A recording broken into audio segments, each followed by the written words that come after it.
This is Arizona, and these are the many American Indians who call this land home.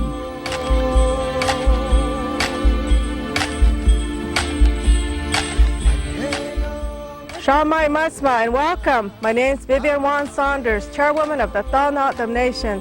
The word Arizona comes from the O'odham language, is pronounced Adushan, and it means at the base of a spring.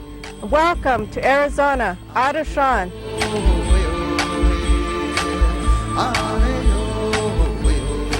22 tribal nations are in the state of Arizona, living on and governing approximately 27% of the land in the state. The American Indian population numbers close to 395,000 enrolled members. In 1865, the first reservation was established. Today, there are 21 reservations throughout the state. Arizona is home to the Hopis. They have the oldest continuously inhabited villages in all of North America. It's home to the O'odham people, descendants of the Hohokam. They built elaborate canal systems. Some are still used today. And Arizona is home to the Navajos, who have the largest tribal member population within their homeland. From the past to the present, Arizona tribes are thriving in many ways. Farming was a traditional way of life for several tribes. Today, agriculture is a major enterprise for tribes like Gila River, Ak-Chin, Quechan, and the Colorado River Indian tribes. The rapid growth of the state means more business for all tribally owned sand and gravel operations, including the Fort McDowell Yavapai Nation. Tourism is the #1 industry for the state, and it's no different for tribes.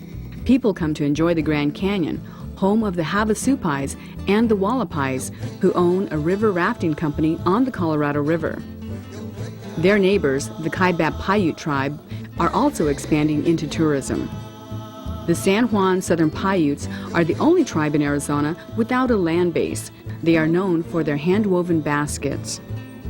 Excellent skiing can be found at the White Mountain Apaches Sunrise Ski Resort. The mountains also offer big game hunting. While other tribes, such as the Salt River Pima Maricopa Indian Community and the Yavapai Prescott Indian Tribe, are venturing into the retail industry. Both tribes operate successful shopping malls. Other kinds of economic development include utility companies and the power plant owned by the Fort Mojave tribe. Our biggest project, which I think has probably been one of the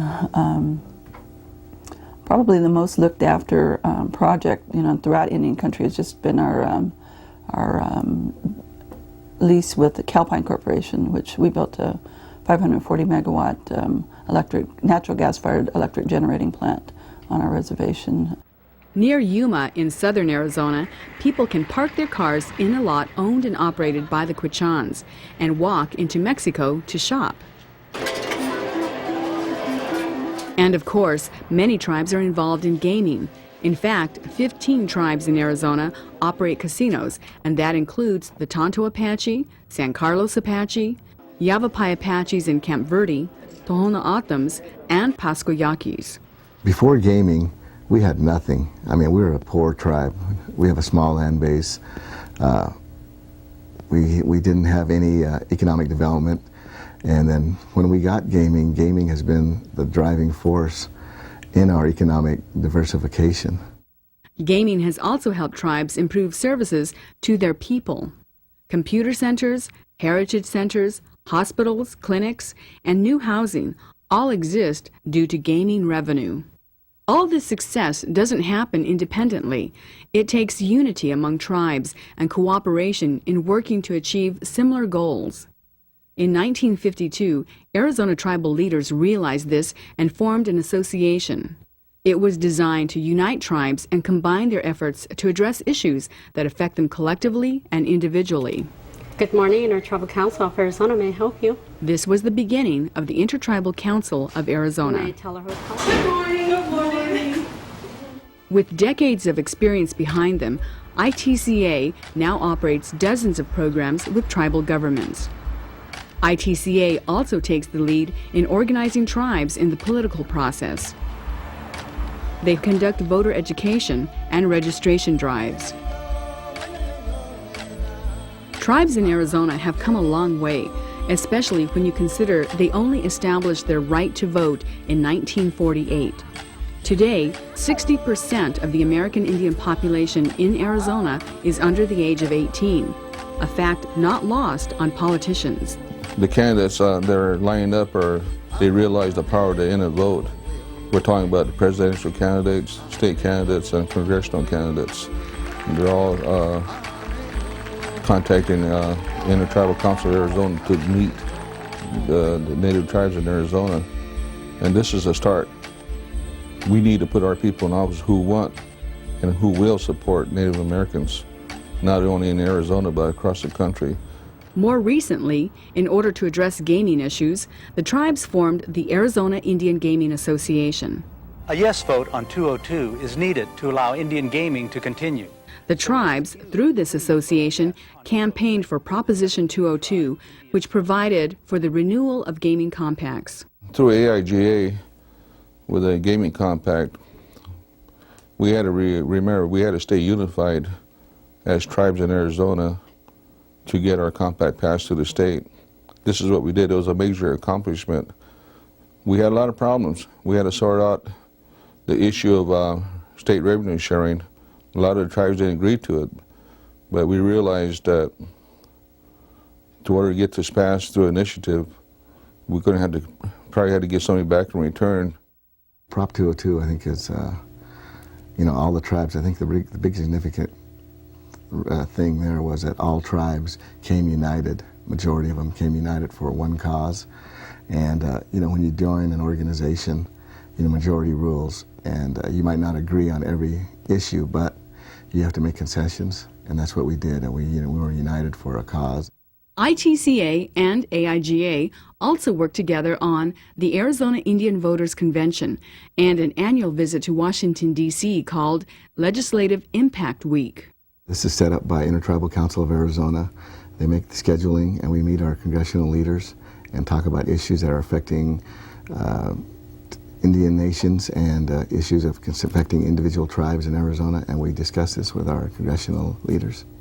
We've tended to forge a number of issues through the Congress and the Senate, and dealing directly with the White House on a number of issues. We've been able to educate a lot of the non-Indian junior representatives in the Congress as to the needs of Indian people.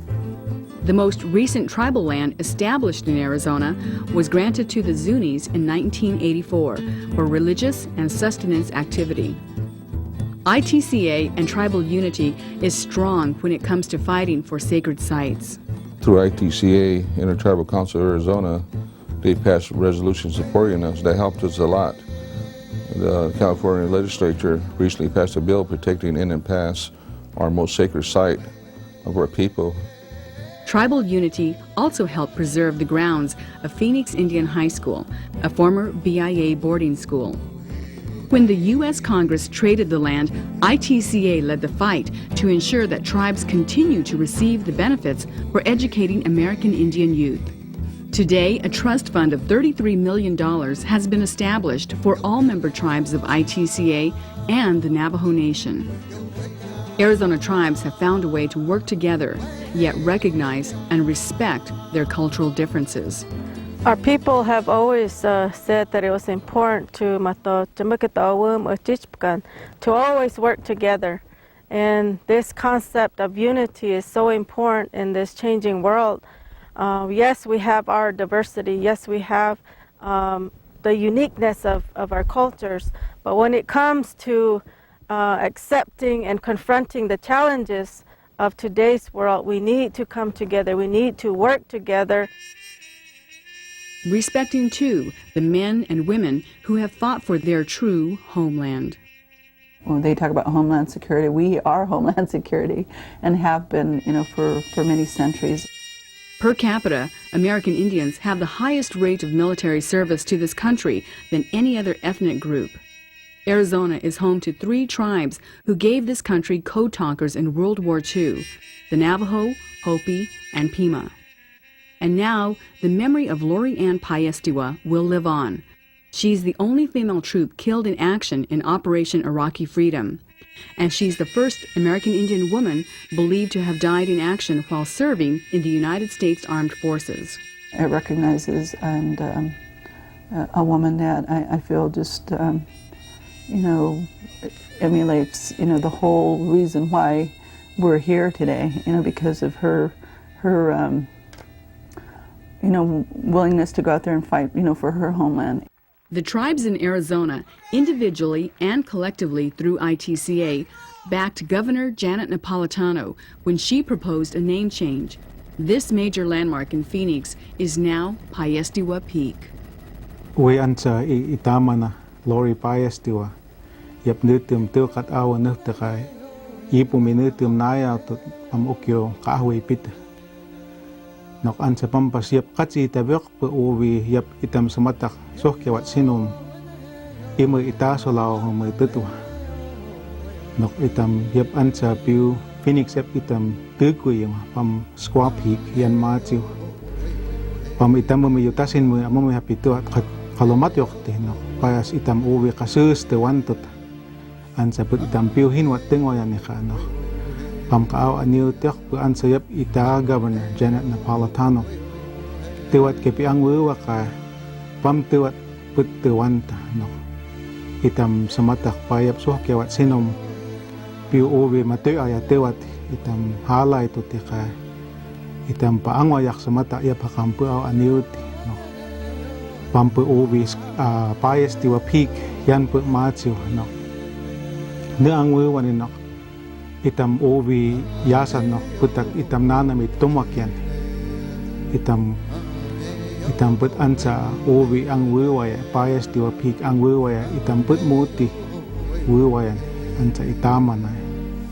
Nakpay inumin nakpo itasin mo amamin nakpay Paiyestiwa Peak pam itam mo sa mata kalalway nakpay uwi pam lumahinta itam uwi itagaw na kwakwato na ni kyang po ansa yap piu tasinum sohkiwat sinum tiwat piu awasan mamat siya pay itaman nakam yap put ang kongwan nakpay uwi ang wiwan na sohkiwat itam ang lumahinta pay uwi yanta ni papa.